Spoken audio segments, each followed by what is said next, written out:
The seventh episode of Landman hinted that someone was spying on Billy Bob Thornton's Tommy Norris during the patch party, but the show never revealed who it was or what it meant for the show's future.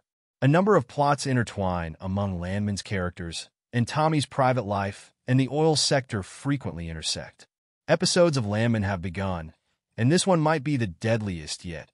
A crossover between Tommy's personal and professional worlds via the man who watched him at the patch party. Tommy was tasked with lifting Anley at the patch party she attended towards the conclusion of Landman Episode 7. Ryder, her new flame, had to be removed from her when he came, and he scolded and thrashed the quarterback. Landman did disclose, though, that someone was keeping tabs on Tommy using night vision binoculars as he departed, and that person wasn't immediately identifiable. Knowing who was observing Tommy and his family is crucial, since it will likely play a significant role in the rest of Landman Season 1. A Cartel member, with whom Tommy has been at odds throughout the season, was the one keeping tabs on him during the patch party. A few Cartel members paid Tommy a visit at an oil rig earlier in Landman Episode 7, but they were chased away by the Mafia roughnecks working for Boss Moe. Although Tommy's personal life is devoid of gun-toting oil workers, the Cartel evidently figured out that they couldn't touch him when he was on the job outside of the oil field. Tommy and his family are far more susceptible to harm, and the Cartel is now aware of this. There must be some good explanation why the Cartel isn't keeping tabs on Tommy and his family following the plane disaster in the first episode of Landman. The Cartel has been relentlessly pursuing Tommy, seeking compensation or revenge for the cocaine that went up in flames on MTX's property, but Tommy was far from eager to work out a deal with them. It is possible that Tommy is being watched by the Cartel in order to determine the optimal moment to assault him and his family in order to remove the oil firm off the Cartel's property. It would be much easier to damage MTX's property if Tommy were not there. The man who was keeping tabs on Tommy at the patch party was able to get everything ready in the few moments after Tommy's arrival, something that would not have been possible if Tommy had been chased. It turns out he was spying on Anley instead of Tommy, and the Cartel may have plans to hold Angela and Anley captive or do something worse in order to pressure Tommy into giving in to their demands. Tommy may end up giving in if the Cartel manages to abduct his wife and daughter. He clearly does not prioritize Monty's profit margins over their lives. We probably won't find out what happens between Tommy and the Cartel until Landman's season finale. Over the course of the season, the show has gradually increased the stakes between MTX and the Cartel, and now it appears set to culminate in a spectacular showdown that will cap off the season.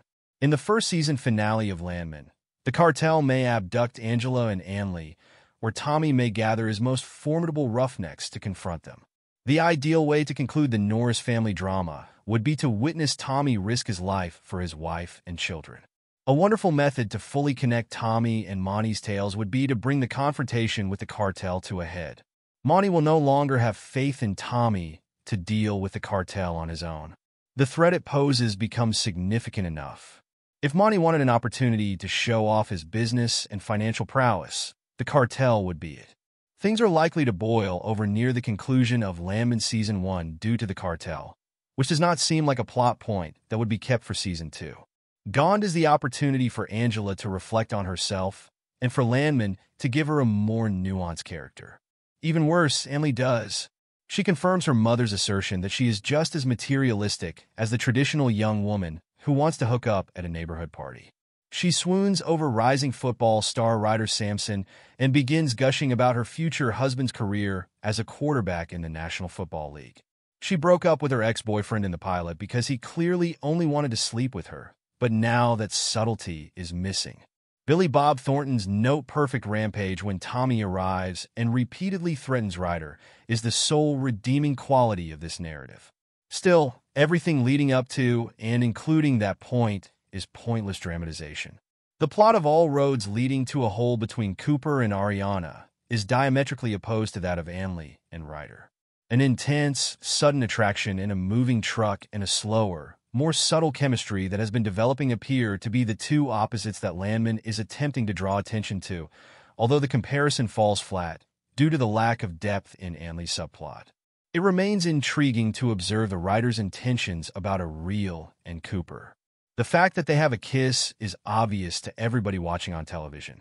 It begins the second she invites him into her home because of everything they've been through together, as well as the broader consequences for the show. Ariana and Cooper avoid appearing cliched like Anley and Ryder. Landman Season 1 takes place over the course of fewer than 2 weeks, so it's possible that the trauma bonding that Jacob Lateland mentioned to CBR will not lead to a real relationship. The writers also refrain from going too far. For example, neither character gets naked in the middle of the story. Despite its predictability, it never comes across as forced. Furthermore, Rebecca Falcone deserves a lot of credit for the episode's concluding scene, which serves as a large flashing warning regarding the repercussions of this, as Rebecca attempts to get Ariana to sign MTX's settlement offer. Cooper enters the room, and Rebecca practically gloats over the new knowledge. Unfortunately, there aren't enough memorable scenes in Landman Season 1, Episode 7, that pertain to the oil industry and its repercussions to make the program stand out.